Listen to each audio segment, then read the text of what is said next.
I had to get my microphone for this one because I want to be abundantly clear about what I'm going to say. I don't want no background noise. I want you to hear me.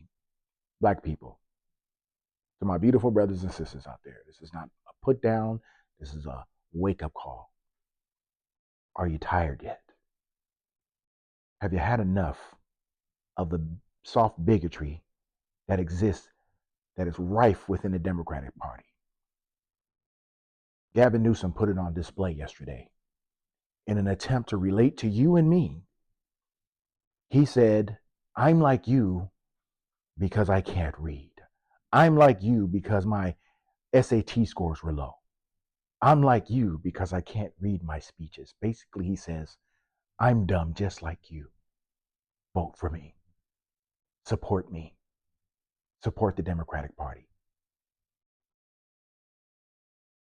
The bigotry, the soft bigotry in the Democratic Party is so strong, but it's nothing new. We've been experiencing this for 60 years. Currently, the entire Democratic Party thinks you're too stupid to be able to get an ID or your social security number or your birth certificate. When all you got to do is walk your ass down to the county register's office, stand in line for a few minutes, show your state ID, and boom, you got it. And you have enough time between now and November to get everything you need to vote if it's really that important to you. But the platform of the entire Democratic Party right now, as they resist the SAVE Act, is to say that we're too stupid to get our IDs and birth certificates. And that's what Gavin Newsom was trying to convey. But it's nothing new, guys.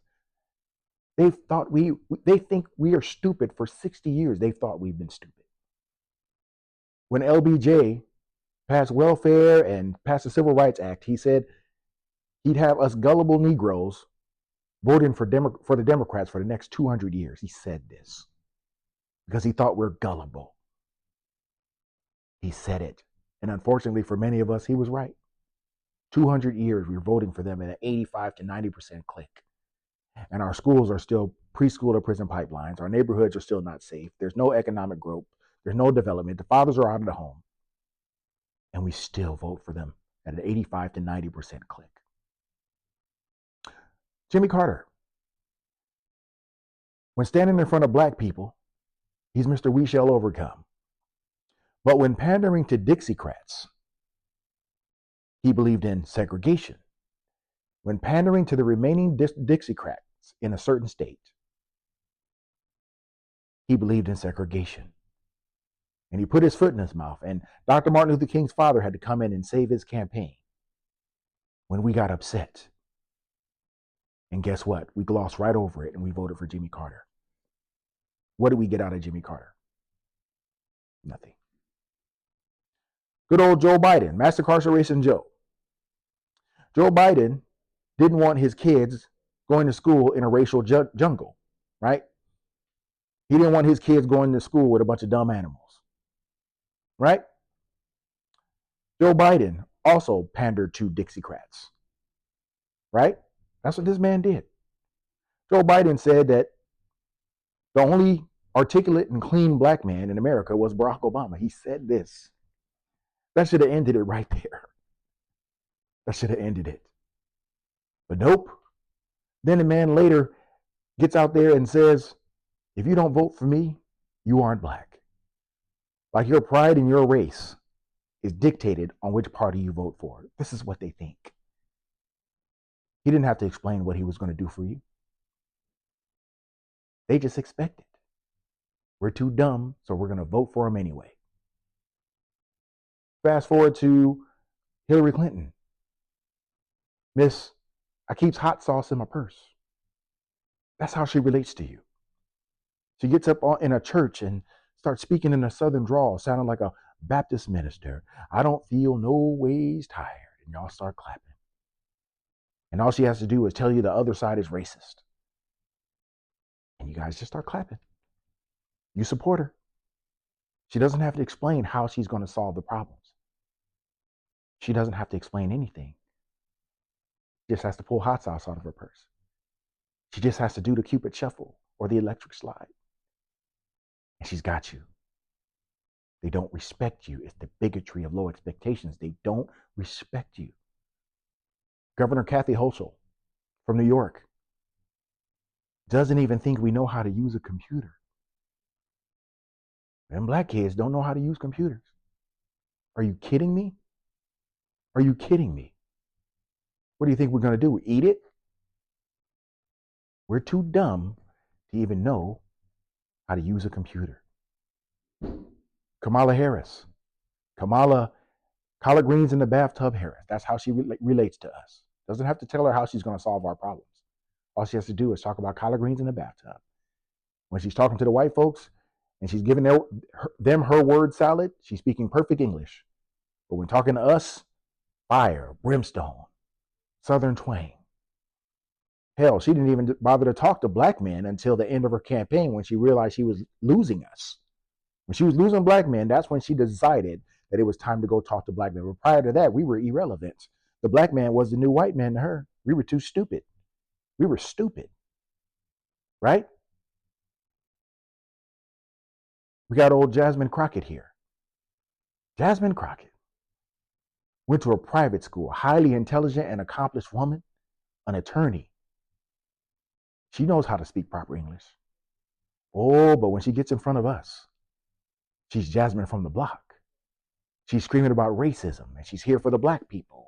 And she's rhyming, and she's waving her neck, and she's snapping her finger. It's boo-boo, it's baby. Right? Because she thinks you're stupid. She doesn't have to explain anything to you. All she has to do in her mind is emotionally hijack you, and she's got you. Back to Joe Biden. How he relates to us is to tell a story how he beat up some tough named Corn Pop. Somebody check on Corn Pop. Is he okay? Freaking Corn Pop. Really? And he's got you. Got you. You know what? Say what you want about President Trump. Like him or hate him. And there are times that he makes me cringe too. I agree. He's a flawed man. But you know what's cool about him is this.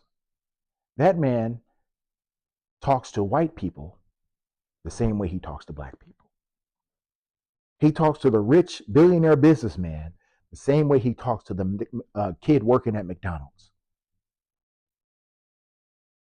He talks to rich people the same way he talks to poor people. He talks to conservatives the same way he talks to Democrats. Because he respects you. He may be a flawed man, but he respects you more than the Democratic Party does. And we keep voting for them over and over and again and getting no results. I'm sorry, what Gavin Newsom did yesterday basically put on display the overall feeling of the Democratic Party. That we're too dumb.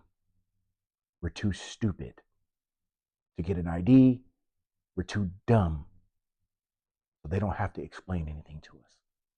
And I'm praying to God. I'm not telling you to vote conservative. I'm not telling you to like Trump. I'm not telling you to vote Republican. What I'm telling you is this. Knowing this now, if you didn't know it before, it's time for you as black people to make the Democrats earn your vote. Don't let them get up there and scream racism and scare you. Don't let them get up there and make promises to you without explaining to you how they're going to do it in an intelligent, articulate way. Don't let them get away with it anymore. Make them earn your vote, please. Because I, for one, because I love you, I'm sick and tired of watching the Democratic Party make asses out of us for 60 years. I'm saying this to you in love. We have to hold these people accountable. Right now, Gavin Newsom, I'm sure he's going to find some black gatekeeper to cover him up, to pick him up, just like Dr. Martin Luther King's dad did for Jimmy Carter. Right? That's what's next. He's got to find him a black gatekeeper to make things right, to grovel to. But at the end of the day, there's a consistent message with the Democratic Party. They don't think black people are smart enough to understand what's going on. And it's time for us to send a message that no, we are. You have to earn our vote. You're going to have to explain yourself. Stop dancing. Stop quoting Bible verses. Stop quoting fallen civil rights leaders. Hold them accountable.